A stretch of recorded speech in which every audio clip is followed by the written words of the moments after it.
Tanggapin mo.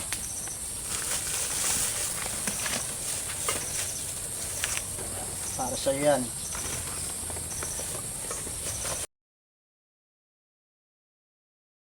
Mapagpalang araw sa inyo lahat guys. Another day, another vlog, another mission sa araw na ito. At muli po akong magbabalik sa lugar po ni Tatay Enrico na kung saan doon po siya nakatira sa gitna ng kagubatan na ito at lalakarin ko papasok. Kasi ang bahay po niya, padyak ang kanyang tinitirahan. Kaya magbibigay po tayo ng kunting tulong sa kanya guys. At nagpasama ako dito ng mga taga rito sa barangay nila kasi sila po yung nakakaalam. Mahirap po magpunta na ako lang mag-isa. So bibigay po natin ng tulong para sa kanya. Tara guys, samahan nyo kami.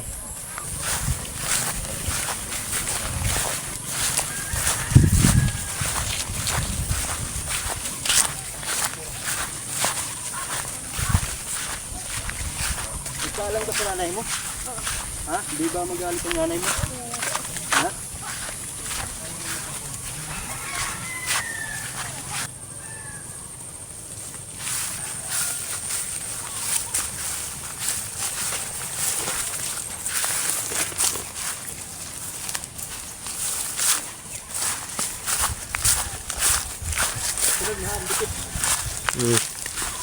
Klaro ka na.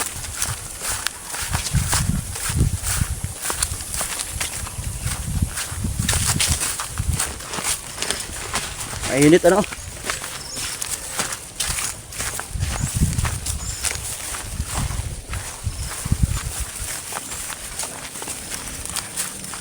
Dito sa nilalakad namin, malayo pa yung bahay ni Tatay.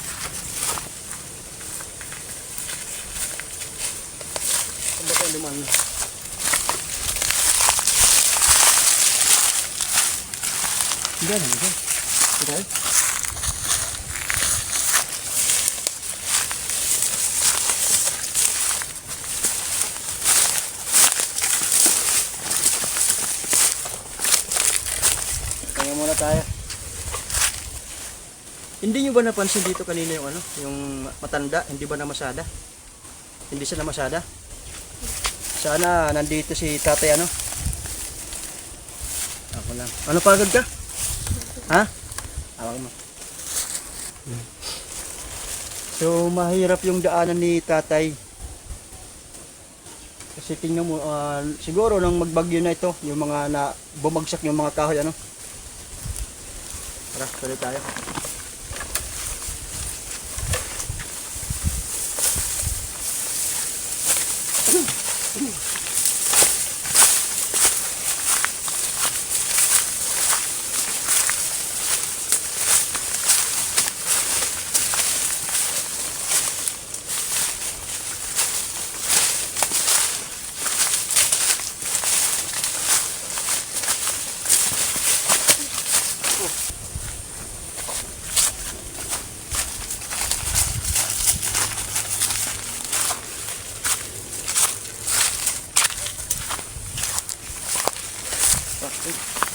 Napagod ka na? Kasi layo at saka sinasadya namin dito guys na mapuntahan dito ang matanda. At sana nandito siya ngayon dahil hindi niya alam na babalikan namin siya. Pwede nakatambay dito dito.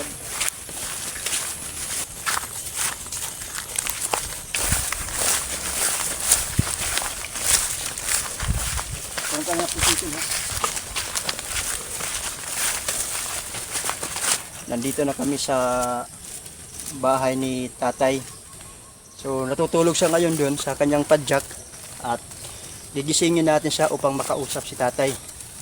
Kaya natin.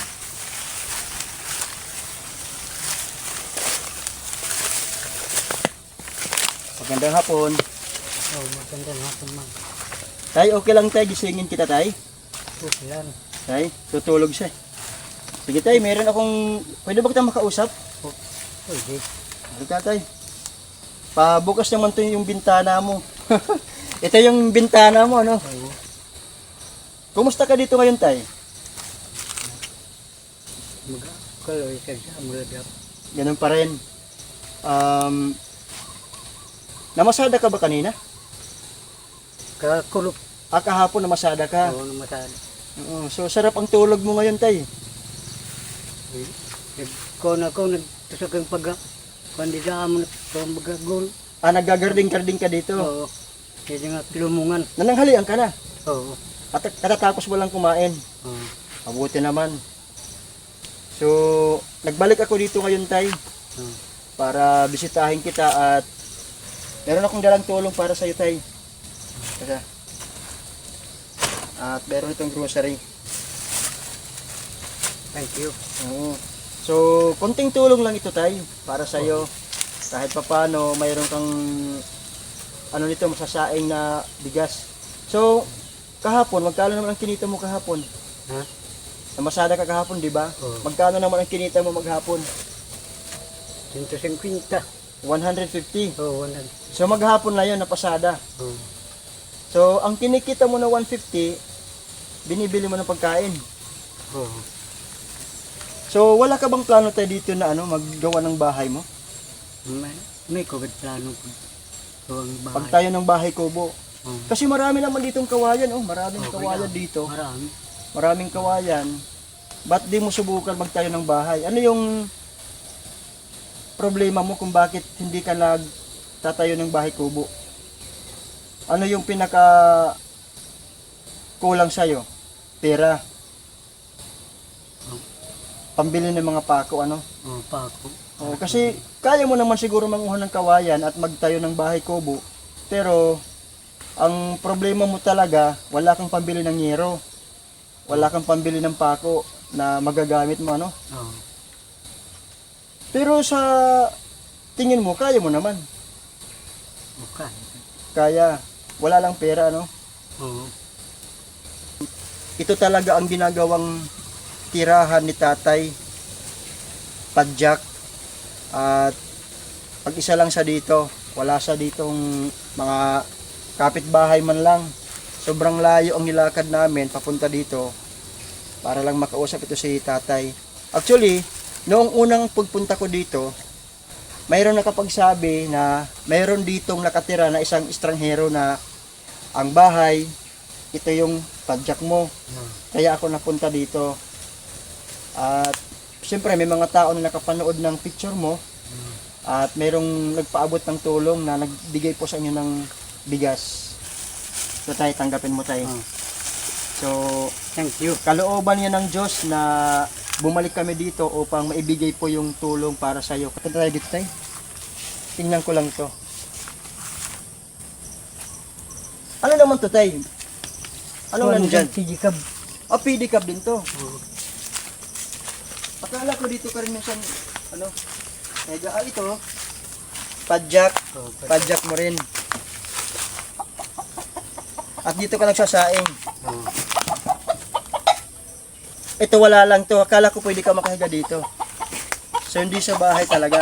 Oo. Aga, dito lang pag bagyo.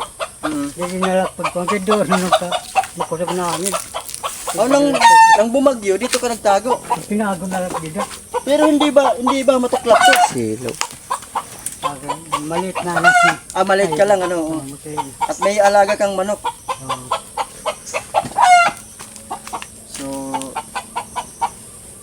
kakaawa. Pwede ka naman dito maggawa ng bahay naman dito. Kung gusto mo lang. Magagawa ko. Bahay. Tanong kita tayo, may mga kapatid ka pa ba? Ayun. Ilan kayo magkapatid?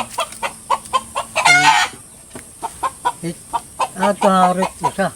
Siya? Kapatid ko Nasa Haro, yung isa mong kapatid. Lalaki. Yung isa naman, saan naman nakatira yung kapatid mo? Ewan ko kung nasaan ang kapatid ko. Pero alam, Baka sa Maynila. pero alam ba ng mga kapatid mo na dito ka nakatira sa kagubatan na to? Alam. Alam nila. Oo, alam nila. Alam ba nila? Maalam ko.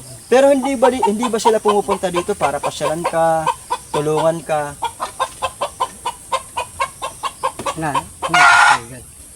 May mga pamangkin ka rin. Yung mga pamangkin mo, alam ba na dito ka nakatira? Oo, alam. So ano namang sinasabi ng mga kapatid mo pag pumupunta sila dito sa inyo? Sabi nila. Tatay na, tatay daw niya. Anong sabi? Walang sabi mo lang. Pasyal kami nga ni kay doon. So, walang plano man lang kahit paggawan ka ng bahay? Wala. Wala. So, dito ka lang talaga, nagtitiis ka na lang dito, ano? Titig na lang. So, grabe to si tatay. 72 years old ka na, di ba? So, sa edad si tatay, sa edad niyang 72 years old, dito lang siya nakatira sa lugar na to. At wala man lang ano dito, kahit mahigaan niya, ang kanyang tanging bahay lang talaga ay padyak. At tinitiis mo na lang talagang manirahan doon dahil wala kang pera. Walang pera.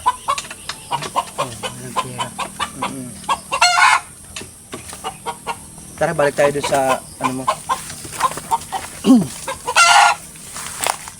Tingnan nyo guys yung ano niya sa ingan. Sana matulungan po si Tate Enrico na magkaroon po siya ng bahay kubo na pwede po niyang matirahan ng mas maayos at maging komportable ang kanyang hihigaan dahil sa ganitong kalagayan ni Tate Enrico, napakahirap sa isang matanda na kagaya niya na nakahiga lang dito sa padyak na ito. Pero hindi ko ma-imagine eh. Ang hirap kaya humiga sa ganitong padyak. Ano? Hindi ba nananakit yung likod mo? Ay, hindi na. Hindi na kasi sanay ka na. Pero sige lang tay, loobin sana ng Diyos na mayroong taong may busilak ang kalooban na magpaabot sa iyo ng tulong. Kung sakasakali, babalikan kita dito tay ha. Maraming salamat sa nagpaabot po ng 500 pesos ma'am. Maraming salamat po sa tulong po ninyo. Sa mga hindi pa naka-follow sa Lakwatcher Pagbulig Vlog, paki-follow po at subscribe po sa YouTube channel. So God bless po sa inyo lahat guys. Bye bye.